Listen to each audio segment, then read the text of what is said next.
get things started only because as longtime attendees of Research Fridays know, we usually have to keep this to about an hour. And I want to make sure that we have time for as much of a conversation and sharing of ideas as we can possibly have. So welcome everybody to Intersections of Gender's Research Friday series for March 25th. My name is A Trauri. For those of you who don't know me already, I'm the Associate Director for Intersections of Gender. I'm also an Associate Professor in the Department of English and Film Studies here at the University of Alberta and the Director of Media and Technology Studies. I'm so glad to see you all coming out today for the event with Dr. Julien Bobineau.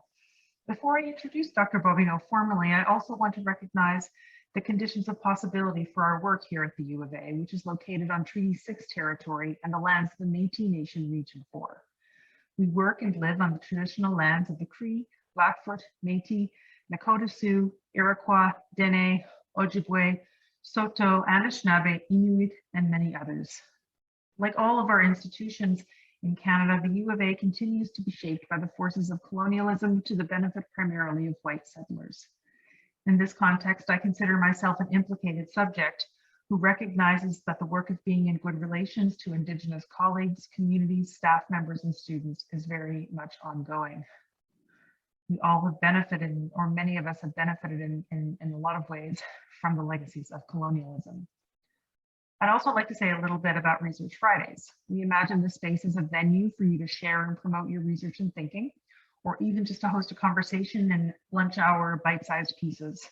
If you have something like a work in progress, a conference paper you're giving somewhere else, a book or a talk you'd like to give here, if you want to talk about teaching or just bring together a group of people to read something cool that you've seen together, we're open to anything. We try to suggest keeping it to roughly 20 minutes so that we have time for conversation and engagement. But we do have some flexibility. We just typically run these events for an hour, and for this year in the Zoom format, but we're open to many proposals. And now, without further ado, let me bring us to our main event today. I'm going to introduce our speaker. Dr. Julien Bobineau currently works as an assistant professor at the Institute for Modern Languages at the University of Würzburg.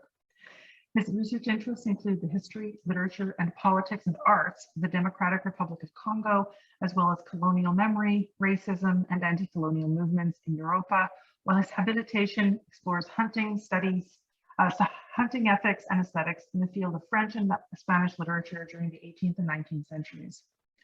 Bobineau studied French Philology, public and international law, and philosophy at the University of Würzburg in Germany and at the University of Kinshasa in the Democratic Republic of Congo.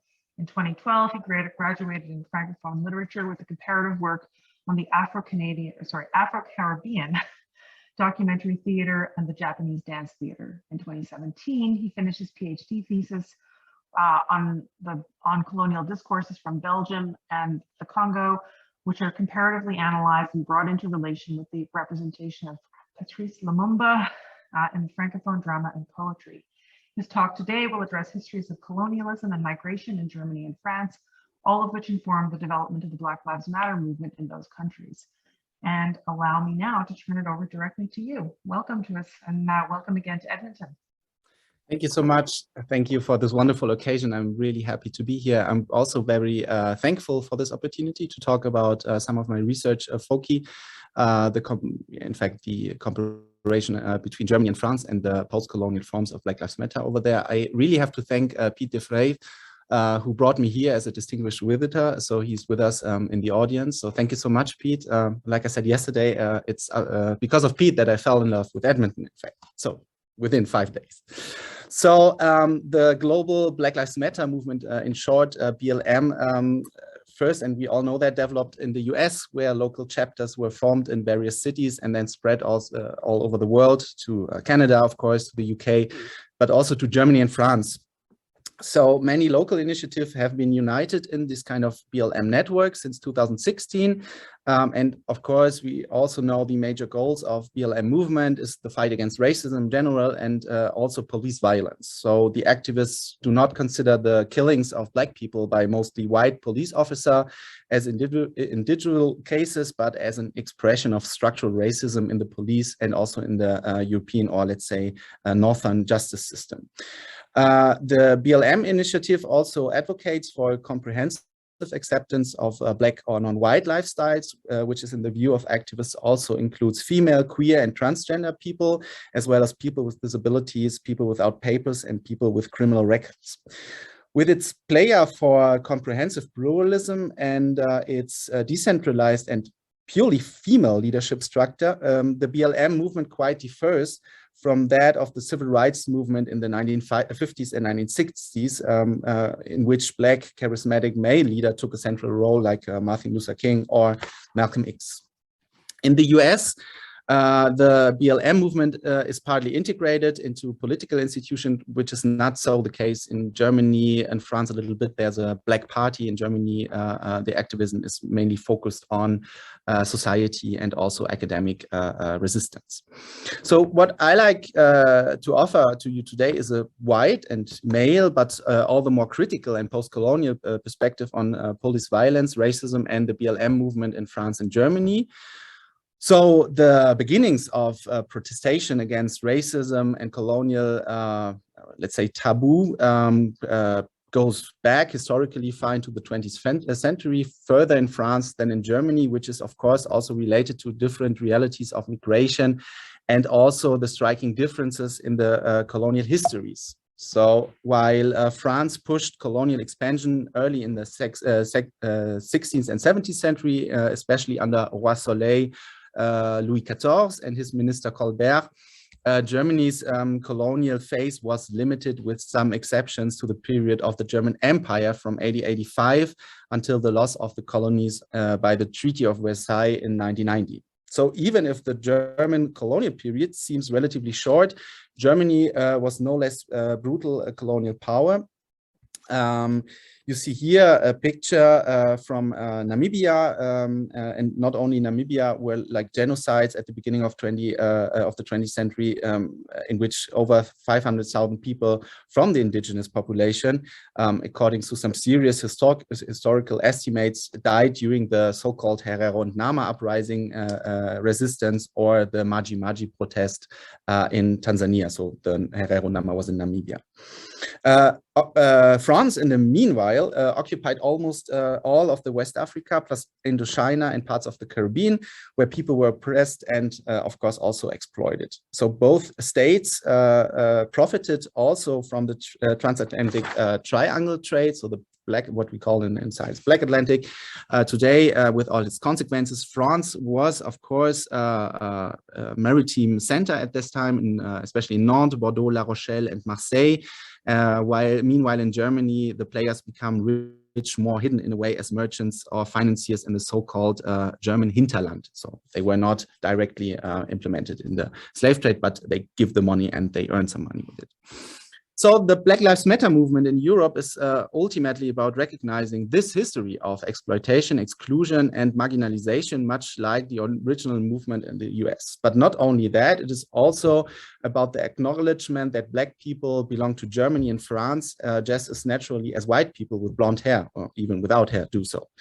These two dimensions of claiming natural human rights belonging to memory culture and to the society culminate at several neuralgic points and encompass overlapping thematic fields, including police violence and racial profiling, forms of everyday racism and memory culture, especially in relation of history to history politics, museums, and of course also universities and collections.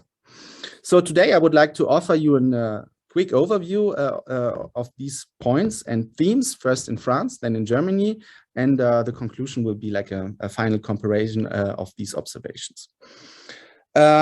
So I will focus on two topics in particular today, as I'm firmly convinced that they are closely related. So on the one hand, ethnographic museums across Europe still display images of the wild and savage other, while this constructed other is physically displayed in police practice. So critics of cultural studies would now say that only cultural images are projected in museums, but if these images contaminate our society and the perception of the people, then these images quickly have physical consequences, of course, because a punch or a sidekick in the kidneys are brutal reality, as in the case of A Trauri.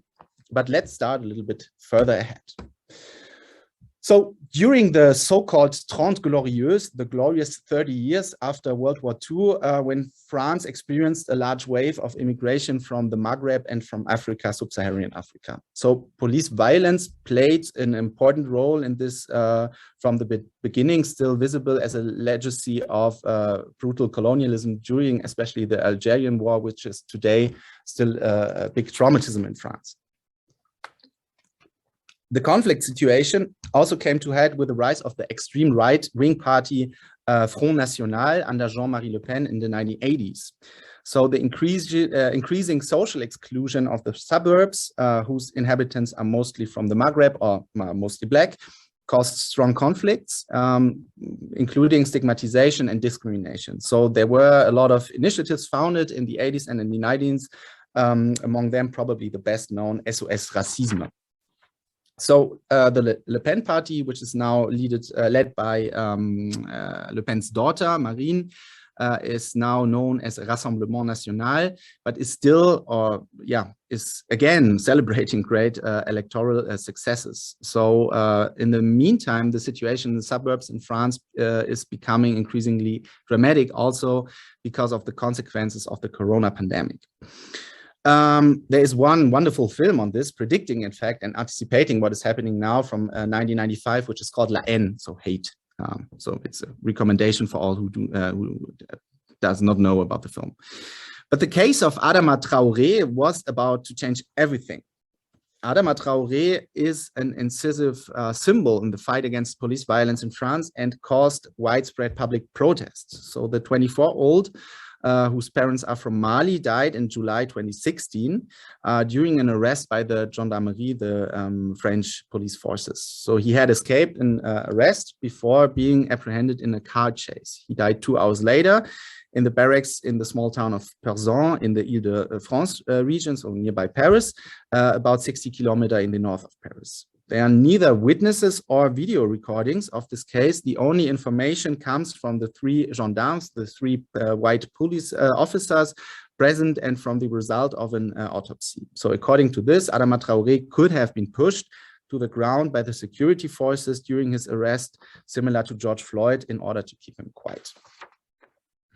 Behind the mobilization against the official version of the authorities that he died because of an asphyxie, is in fact one person who is tireless in her fight. And this is the person we see here. When her brother died, Adama's older sister, Assa Trauri, denounced police mistakes, becoming in fact also the face of the protest against police violence and also against racism in general in France. So who has the sovereignty in this case? Who has the power of discourse, and who has an interest in the truth remaining hidden? So these questions are, of course, the questions that dominate the thematic fields of BLM movement in Europe. So another example of the relevance of the question of post-colonial sovereignty and discourse power, and of course also representation, is the Musée de Quebe in Paris, which opened in 2006. So in this kind of ethnographic museum landscape in Europe in general, the Musée de Quebe occupies a certain special role. So it is a house that only opened in the 21st century and distances itself from the 19th century ethnographic museum that often served to legitimize colonialism during colonial era. So opened in June 2006, not far from the Tour Eiffel, we can see it here in the background. The museum brings together under one roof the collections of former ethnographic museums from France. So we see here a video tour through the permanent exhibition. The museum was designed, this is also important, by Jean Louvel, and is using an outdated image, old methods, and above all, stolen art. So this is what we see here also. But more on that later. So when I visited the Quai Branly in October 2021, I was a little bit shocked that such a museum could still exist in the 21st century. And I was even more shocked that such a museum was even built in the 21st century. So the construction of the museum reminded me that a few old white French men who had collected non-European art over the decades, one of them was Jacques Chirac, who initiated this museum, just needed a place to present this art in a disjointed way. And that's, in my opinion, exactly what happened at the Quai Branly when, in the permanent exhibition, a clay vessel from Ethiopia stands in the display case next to the headdress from Cameroon, which does not make any sense, in my opinion. But when I asked the museum guards why only 4 continents were on display in a world culture museum, so it's a so-called world culture museum, and why the representation of European culture was completely missing, they answered dryly, I cite, well, primitive art is supposed to be shown here. So this is highly problematic and racist, of course, and it becomes even more drastic when one takes a closer look at the origins of the objects on display.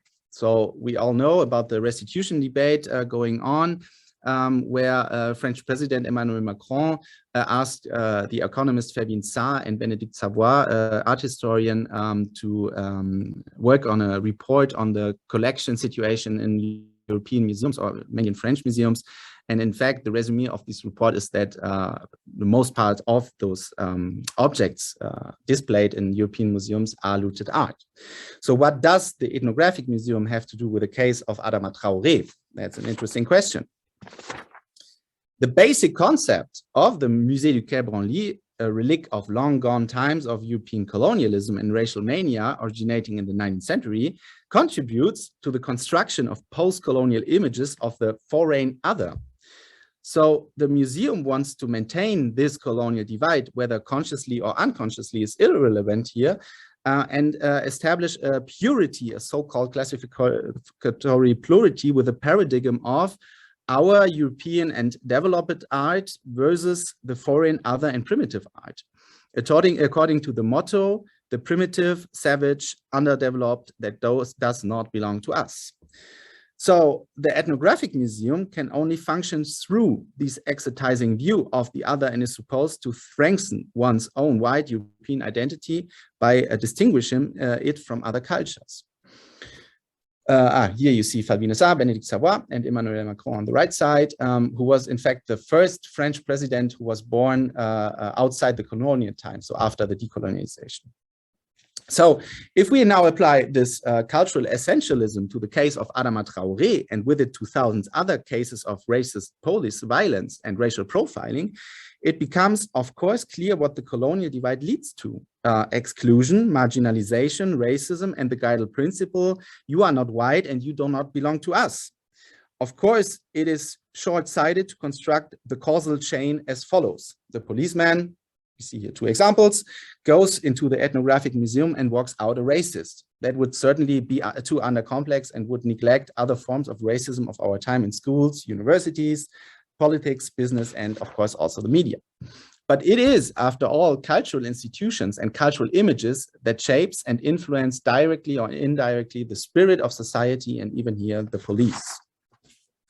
So this shows 2 things. On the one hand, white Eurocentric history and construction, and with it also the culture of memory that has been in fact unwilling to integrate also non-European experiences, slavery and colonialism, is of course very problematic. But on the other hand, it is certainly also a merit of the activists from the French and the German and the global Black Lives Matter movement that Black history is now taken into account, and that also in the academics, Eurocentric historiography has been broken up almost, I would say it's started to get deconstructed. So in the course of the worldwide protest following the murder of George Floyd, a number of monuments then also fell in France. We saw that pictures on TV probably, that were of course associated with European colonialism. So you can here see an example of Voltaire or Colbert, whose biographies were now questioned by the activists, but also by academics in historical studies. We can also find these monument overthrows with some limitations in Germany. Here, the German Chancellor Otto von Bismarck acts as a projection screen because it was he who acquired the German colonies in Africa in 1885. So he was also like the host of the Berlin Conference. But the protest against colonial history itself is somewhat restrained compared to France, where people like Papen Jai, a colleague in history, for example, has founded the French Black Studies in 2008. In Germany, the matter is somehow more complex, and this also has to do with a very short but not less brutal colonial past, and above all, of course, also with the Second World War and the Holocaust. So I would like to explain why the relationship between colonialism and the Nazi past is so difficult in Germany culture of memory with the following example. The African philosopher Julien Bobineau, which is like the shooting star of postcolonial theory right now, or since years, was supposed to open the Ruhr-Triennale Art Festival in Western Germany with a speech in the summer of 2020. The anti-Semitism commissioner of the German government, Felix Klein, protested against this. Why? He accused Mbembe of relativizing the Holocaust in various media. And in his academic writings, Mbembe had equated Israel's policy towards the Palestinians with the apartheid system in South Africa. Klein refers to the following passage from Mbembe's The Society of Enmity as follows, I cite, "The apartheid regime in South Africa and on a completely different scale, in a different context, the extermination of European Jews are two emblematic manifestation of this mania for separation."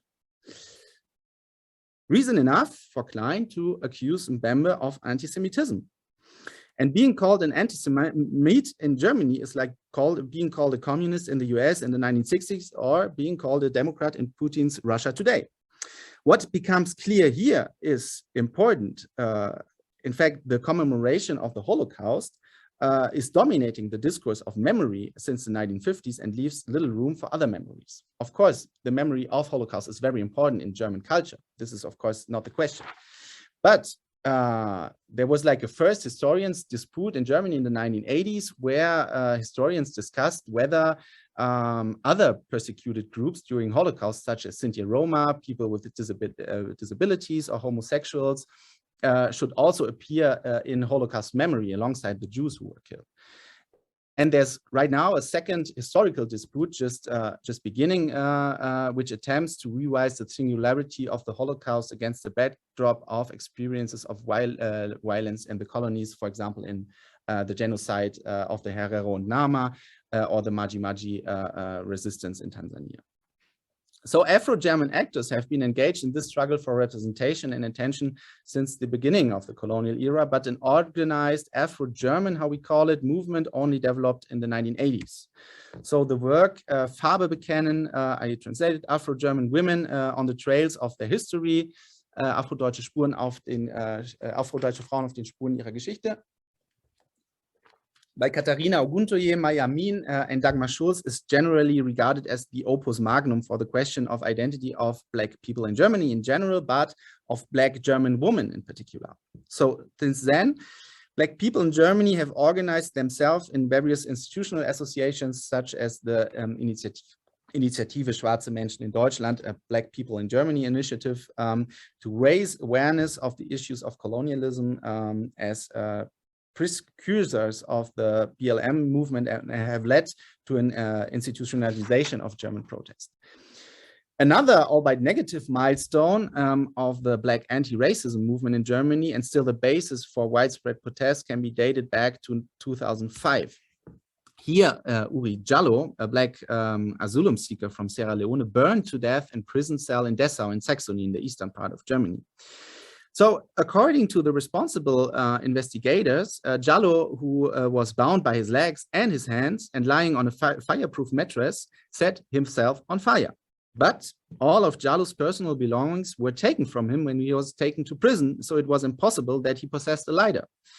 Although an expert report ruled out spontaneous combustion, proved multiple bone fractures on the burned corpse and proved the addition of accelerants, the police have stuck to their version until today, which is totally scandalous. It's a total scandal, in fact, still in Germany. So it is suspected that the control and the arrest of Jalo was illegal from the beginning and that violence was also involved. So in order to cover up the illegal side of this arrestation, the police officers set fire to the cell and had Jalo burned alive. Afterwards, the people involved were covered up by the high circles of German administration. And there were several processes. And after all, the two policemen on guard were only charged with involuntary manslaughter because they were not accused of having discovered, they were accused of not having discovered the fire in the cell in time. So you see the scandalous side of this.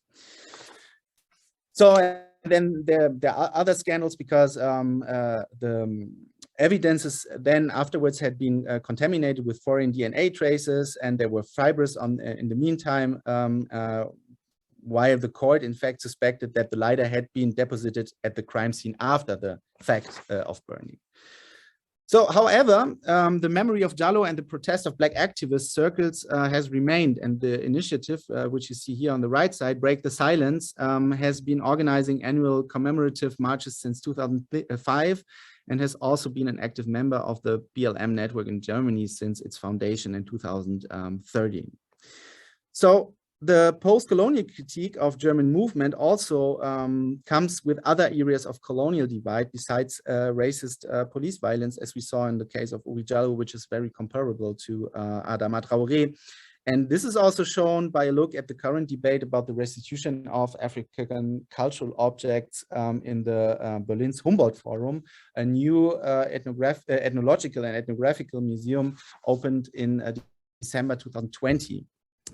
So parallel to this reconstruction of the Humboldt Forum, which is of course a reconstruction, you see it here on the right side of the Prussian Royal Palace in Berlin. And you remember that it was like Bismarck under the German Empire who claimed the German colony. So it's like, in fact, neo-colonial architecture, if you want so. The place of Berlin is very problematic because the Berlin Conference divided in 1885 the African continent amongst white powers. So since then, there's a lot of protest against this kind of Humboldt Forum.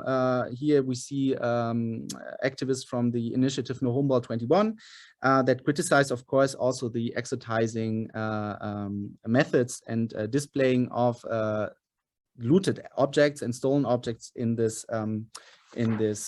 museum, in this new museum. And also, this is for me very shocking because the opening of the Humboldt Forum in December 2020 was overshadowed by a letter from the Nigerian ambassador Yusuf Tuga to the former German Chancellor Angela Merkel.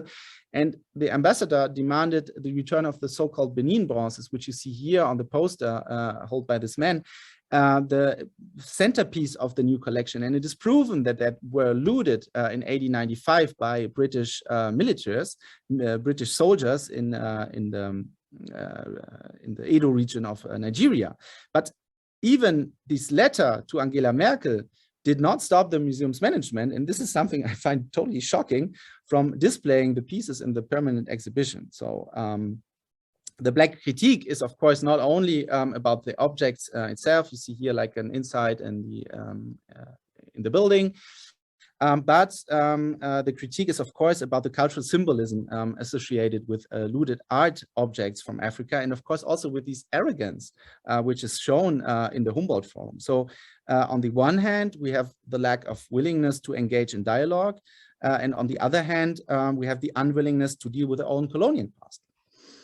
And with the founding of the BLM movement, so it was like the first time that publicly concerns and existing colonial and post-colonial power structures and hierarchies were really seriously discussed within German public, also within German academia. So we have the first great and important works on German colonial history dating from the 1990s. So it's like a paradigm shift towards the year 2000. We have more and more, especially PhD theses on German colonial history. So I will finish with my conclusion, and I'm then looking forward to the discussion. What we have learned in this quick overview of the French and German BLM movements is that, in fact, the colonial histories in the two countries differ mainly, and there are nevertheless striking similarities when you look at the taboo of colonial past and the construction of the other. So in both countries, we have cultural images that are projected and the two museums were only examples here, which consequently lead to racism, exclusion, and also to stigmatization. So police violence, unequal treatment, and racial profiling are, in my sense, the result of these images. So in this context, there is a camp formation because BLM seems also to be the answer to the rise of the new right movement, both in Germany and France, which is reflected in the Rassemblement National and also the Alternative für Deutschland, which has become, in fact, bourgeois, but is still extremist, of course. So, what is also problematic is that we have a lot of studies that say that there are a lot of right or right-wing people like police officer voting those right-wing parties, which is of course very problematic in my sense.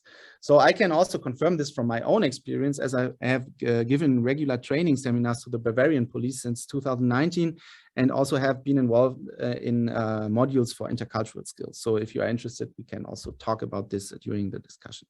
But what is particularly interesting, and with this train, I like to end my presentation, is it is mainly women who are leading the struggle of Black Lives Matter movement in France and Germany. So like A Trauri, Katharina Nguntoye, Dagmar Schulz, and the newer generation of younger people also active on Instagram and so on, they have become female icons of the protest, in my opinion, that due to this feminist character clearly differs from the Black civil rights movement in the 60s in the US. So this is like really the big point that I observe, and other colleagues also do. So I now look forward to discussing this and other aspects with you, and I really like to thank you for your attention.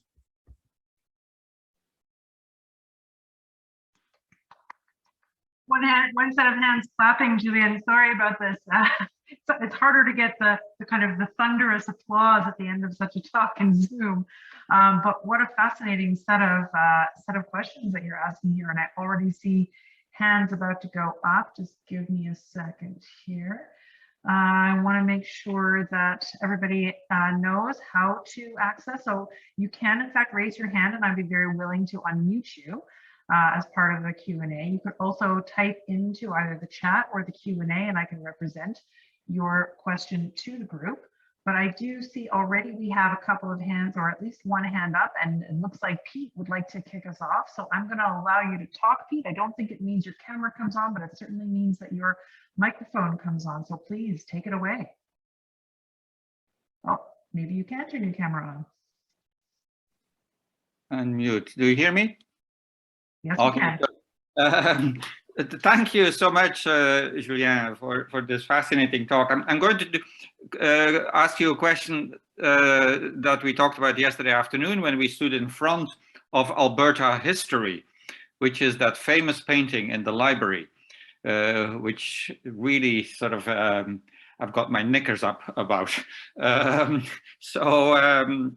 My question is, you showed a couple of monuments, public monuments, and we talked about Leopold II in Brussels, right? And these monuments are regularly sprayed with red paint, which is something what we want to do with Alberta History too in the library.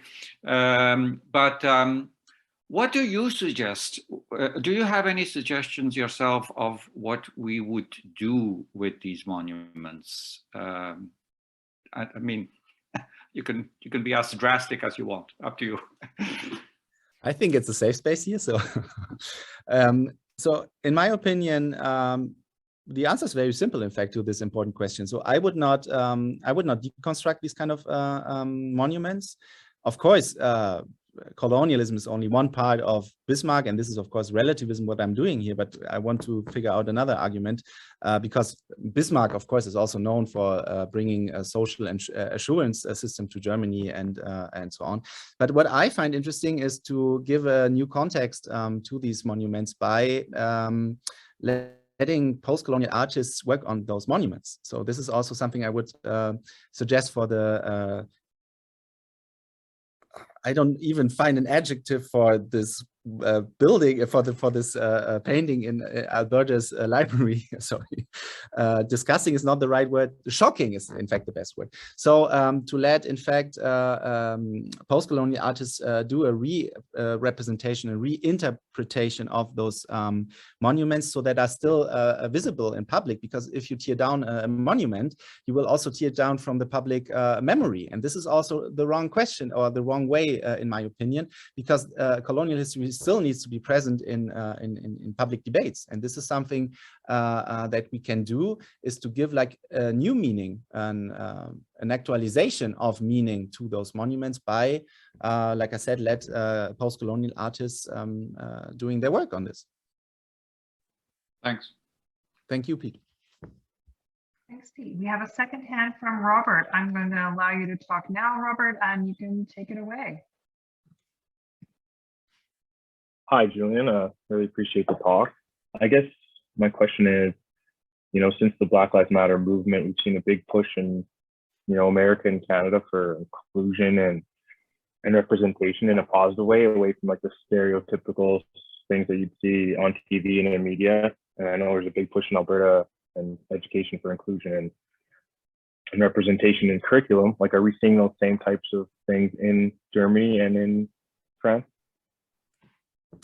They are starting now, and there's of course a structural problem. So who is deciding about the curriculum? These are of course white old men in the main time. So when you look at our university structure in Germany, and if you see the people who are involved in research on identity, on cultural studies, on historical studies, these are mainly, like, not all are conservative, but these are of course mainly men, professors at our university. So there's a lack of critical awareness, and they are in fact doing like the curriculum for historical studies, which are studied by pupils who will become like school teachers. So they are entering a shitty curriculum, and then those people are in fact responsible for doing the curriculum at schools. So we have like a problem in Germany, and in France it's the same, of representation on the side of decision. So it's not only about representation and cultural discourse, it's also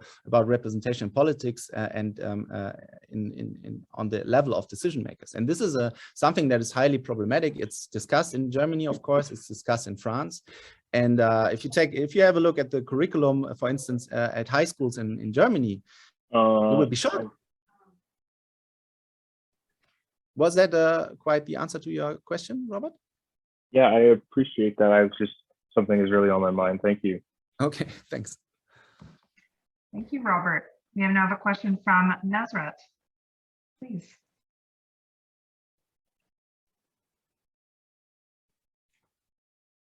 I think you'll have to unmute yourself.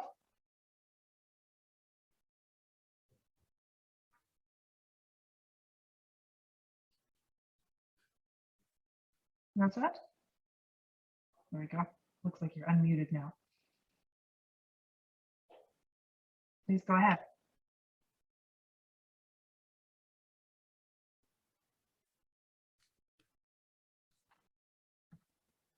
Nazrat, are you there?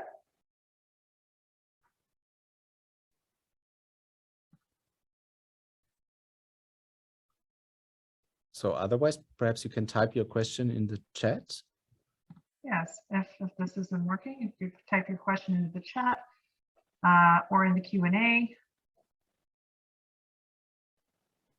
All right, I think there either may be a technical difficulty or some concern, so I'm going to disable talking for right now, and we can return to you if we sort this problem out, or return to you in the chat.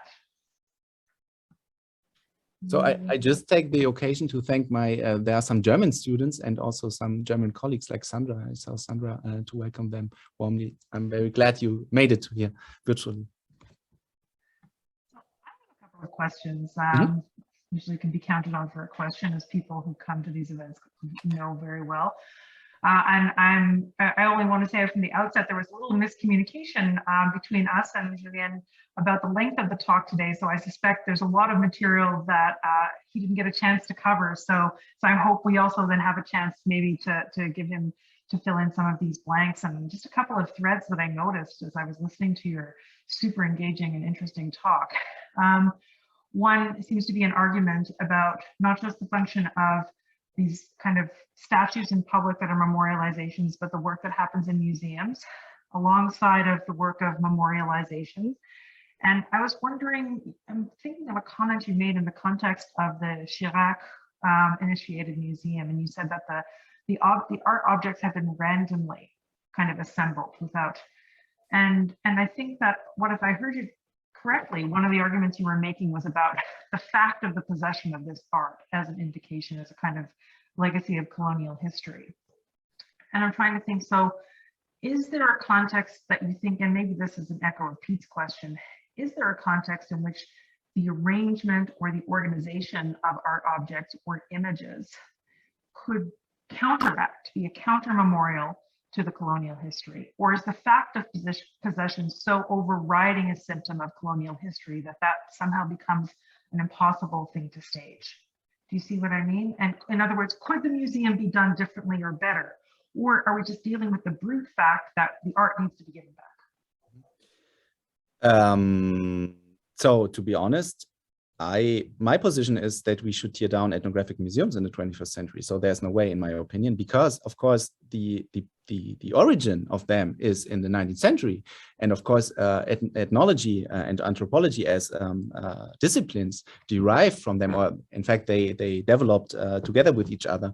And this is what I underlined, is that I'm so shocked that even the Humboldt Forum is built in the 21st century to promote German cultural greatness. This is in fact shocking, and this is also shocking to have this kind of museum in France built in 2006. So I thought a lot about this very important question, if there is something else we can do, like let post-colonial artists or representations or voices speak. So in Tervuren in Brussels, where you have this kind of Africa museum, which is also terrible, in fact. So it was it got a renovation for 5 years, from 2013 to 2018, and in fact they tried to work together with the Congolese diaspora in Belgium.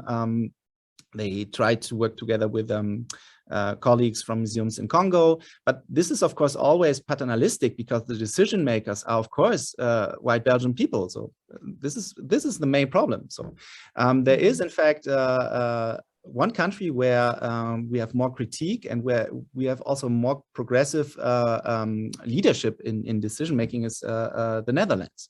There you have you have of course ongoing debates on racism and also on representation in museums, but it seems that they are very progressive. There are also some museums, some interesting examples of progression in Germany. So like the Rautenstrauch-Jost Museum in Hamburg, I think, and in Cologne, I forgot about the museum.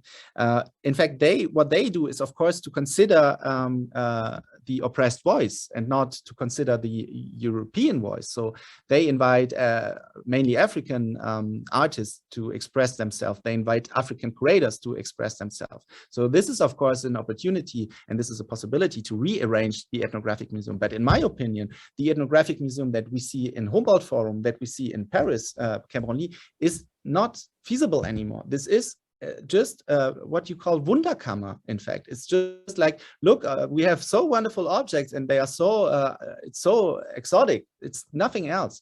So in fact, what you have to do, and this is also like why all these curators, in fact, they react very angry against these restitution claims, because of what? Because when you give back all the looted objects, they do not have any objects anymore to display. So what we need is a full restitution, full research behind this restitution, behind this looted objects. We should clean up all these museums and then redefine it, but together, hand in hand with our African colleagues. So this is in fact the only thing that is possible, in my opinion. Mm-hmm. This is very radical, but yeah. Yeah, it's so interesting, you know, how whether institutions can be redeemed from their own ethnographic impulses. And in one sense, I hear you to be saying, no, they can't. And I don't disagree with that. And I guess also implicit in the suggestion that you're making is that it is possible to imagine that were Germany or in France to return the looted objects, that their sites of origin could in fact represent them in a way that somehow removes them from that history. So it is possible to imagine an institutional context in which they could be presented differently, but maybe not in Germany or in France, right? Because the institutions themselves have so much to answer for, right? I mean, that's so super interesting. There's like something emergent and possible to imagine there, but also super constrained and not redemptive in any kind of colonial context or the post-colonial context. Totally, yeah. We have a related question, I think, in the Q&A. I think you have access to that. I'll read it out loud for those people who may not. But to go off the question that I just asked, apparently, if producing counter memorials within the colonial apparatus isn't really possible, can we see Black Lives Matter itself as a form of memorialization and cultural memory production? So a super interesting way to think about it. What are your thoughts? That's a great question. And I just had a wonderful class with one of Pete's PhD students, and we were absolutely discussing about the performative aspect of protest against the Humboldt Forum, especially. And this is very interesting because we have a lot of codified and non-codified forms of protest that have, of course, also they went into the canon of a post-colonial protest and a post-colonial performance in this way. So the Afro Germans, the woman that I mentioned, Mai Ayim, was a poet, in fact, and she wrote like a poetry against colonial, about the forgetting of or the loss of memory of colonialism. So of course the newer form of protestants, they are of course fluid, these kind of boundaries between these kind of codified and uncodified, or institutionalized and non-institutionalized forms. So still, of course, for memory we need some codification in a way, I think. So I think Pete would perhaps disagree, as he is professor for performance studies, but in a way we need something that even the generation afterwards can look at. So and Black Lives Matter, with all these cultural productions behind, and there are of course new forms of media like video, like social media, where you have this kind of digital memory, which can play an important role in fact telling the counter narrative to what is Eurocentric colonial history process making, in fact. So of course, yes, it is a big chance. And of course, in my opinion, everybody in Europe should be invited to be part of this kind of Black Lives Matters movement and contribute to this kind of memory making and to this making of counter narratives. Mm-hmm. Sorry, this was not so clear, but I hope you got No, I think it was. We do have another question, but just one small point to maybe an observation to make from the images you presented in your talk. If you think of the images of the kind of contemporary Black Lives Matter movement, and also the image on the book, the Faber McKinnon book, you know, that there is a somehow what you call digital memory, but I think it might be realist image memory that comes to be codified in its somehow transgenerational iterations that can be seen as a kind of memorialization project, right? Where this kind of image bank, which becomes digital, but hadn't been analog, right? In the 80s, that image would have begun as an analog image, right? That becomes proliferated through digital forms, that also has its own aesthetic history as an object. And so if we think of protest as not just the act of in the street, but also the recordings or the kind of collection of items that are generated as the ephemera of the act in the street, that this also becomes an archive of memorialization too, right, in that context. I do believe, in the chat, Nazrat, I'm very sorry that we missed you first time. Would you like to, I saw your hand there, I didn't get to you quickly enough. Would you like to raise your hand again and be allowed to speak? I think it looks like you may have a better, or a different kind of portal into the event. So I'm going to allow you to talk and represent your own words here, and hopefully it works this time. Oh, whoops. We missed you again. Your hand disappeared. Nazareth, would you? Okay, here we go. Allow to talk. There we go. Can you hear me? Yes. Yes, we can. Okay, finally. That was frustrating. Yeah, I'm so sorry. No, it's okay. I changed computer. So Julien, guten Tag. I'm actually a Black African that grew up in Germany. And I'm so delighted to listen to your webinar and to your insights. Way to go. This is amazing allyship that you're doing here. And I'm moved by your presentation and by your insights and the names that you mentioned. I was actually not connected to what was happening in Germany in terms of Black Lives Movement. So for you to introduce me to what's going on currently, I am extremely appreciative about that. I'm aware of the Black Lives Movement in Germany, in the US and here, but I'm happy to see that there is a movement in Germany as well. I lived the Black racism that existed there, even though I grew up there, and I saw myself as a German, but there was no way that that anybody else that was German descent would ever see a Black person as a German. So I'm amazed at your webinar, and I'm delighted to be part of this in terms of being the audience. So thank you so much for your work and for your insights. Thank you so much, Nazret, and I'm very sorry that you have this made this experience in Germany. And like I said, these very impressive women fought for the place of especially Black women in German culture. And in fact, a lot of colleagues are still referring to this first book, and I really recommend it to you. And I just posted my email in the chat. So if you like, I can even send you like a bibliography on what's going on in German, let's say research, but also popular publications. If you're interested in, please just send me an email, get in touch with me, and I'll send you what I have. So it's of course always my perspective, but I really thank you for your warm words. Thank you so much. Yes, I will follow up on everything that you have in your webinar, because I think it's just amazing, insightful information. Thank you. Thank you very much. Sandra, if you'd like to unmute yourself and join the conversation. Yes, hello, and hello from Germany too. I'm Julien's colleague, and I'm a linguist, and I've got a little semiotic question, but first of all, thank you very much for this inspiring talk, and also for the very inspiring discussion afterwards. And my question is, did you notice or study or compare some symbols of the Black Lives Matter protests? Of course, we all know the raised fist, and we know the kneeling.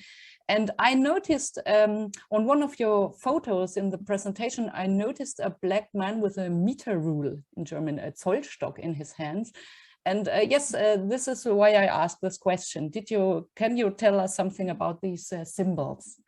This is quite a fascinating question, because there are a lot of symbols. You named some, and there's also always this kind of symbol of blocking one's own mouth. So this kind of voicelessness is expressed over there. So this would, of course, be a wonderful study for a master's student or even for a PhD student to examine, and also to, in fact, compare this kind of, because I think that there are similarities and also differences when you look at the different Black Lives Matter movement. Of course, the fist, we all know the fist, and we know where that it's of course a reference to the Black Panthers movement in the 70s and 80s, and has of course a change of meaning, a change of connotation.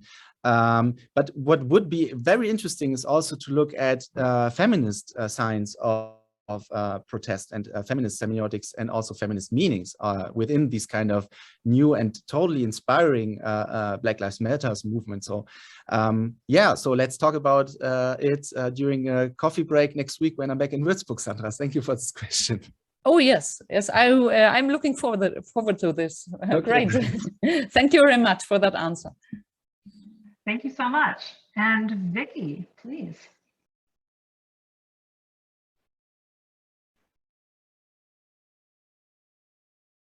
Vicky, if you'd like to unmute yourself. Hi, that was completely an accident. So I didn't mean to put up my hand. If I did, sorry about that. Oh, no problem, no problem. I was just toggling between big screen and small screen, and yes, anyway, sorry. Okay, no problem. Well, maybe I'll follow up on the previous questioner, and I'm a reference that will probably mean something to you because I understand that this book has recently been translated into German, but I don't know if you know the work of Michael Rothberg. He has written a book called Multidirectional Memory, and it's a fascinating book, and one of its insights is the way in which the kind of global circulation of the Holocaust animates other recognition of other kinds of genocides and traumas. And the context of this, of your talk, makes me wonder whether there is also an argument about multidirectional memory to be made about the Black Lives Matter movement and things like intersectionality, which people tend to trace back to American origins, but which of course have very diverse origins at the same time. And I wonder, you know, what it would mean to think about Black Lives Matter or as the circulation or the kind of protests against colonialism and racism as themselves animating something that kind of maybe owes an origin to some American context, and you referred to many of them, but also exceeds them, and how we might kind of think about what exceeds like the American symbolization. Maybe to come back to the previous question from Sandra about, you know, a set of symbols that seem like they have a kind of global universality, while there's still something nonetheless pretty specific to the German context, and maybe what the refractive element allows us to see in Germany that we can't see just by comparing it, say, to the US context or even to the German and French historical context of colonialism. Thank you. This is a very complex question, of course, because, yeah, the discussion or the debate going on in Germany since the 1960s in the academics is very, very complex. I introduced that like half an hour ago as really, of course, and this is very important also to underline, the singularity of Holocaust is, of course, the reason why it plays such an important role within German memory culture. And I, of course, know the book and the approach from this Holocaust researcher, Michael Rothberg, who does, in fact, what Hannah Arendt and Aimé Césaire tried to do to link up colonialism and Holocaust, because, of course, you cannot divide it from another. So it's, of course, based on each other in a way. And intersectionality is also becoming important in Germany, but my problem with all this stuff is that we are still, of course, and this is also important, but this is, of course, also problematic. We are within a pure academic debate. So we are in our safe space. I am with my students, you are with your students. We are talking about intersectionality. And of course, this has an impact, but not that impact that had, for instance, the Black Lives Matter movement. So what I'm claiming for is that we put together academics and, of course, also like civil protest to make greater impact on what's going on right now. And in Germany, you can see this, that there's, of course, an ongoing debate. And if you ask people on the streets, so far, like 9 of 10 will not know about German colonialism. And this is, of course, problematic. So what I think what our work is that we have to do is to go out of our universities and also spread the word in popular environments. So I think that, of course, also one works together with the other, and but really to influence the Black Lives Matter movement in Germany and also the debate is there are two important things. It's to empower oppressed people in Germany, living in Germany, in France, and also to question white privilege. And this is it, in fact. And this is something we can derive, or from what on we can derive everything that we're doing in public, that we're doing in academics. And this is, of course, also the basis of intersectionality and also of combining different forms of oppression. So looking at the time, totally, yes, I totally agree with you. Also claiming to shift it to the society.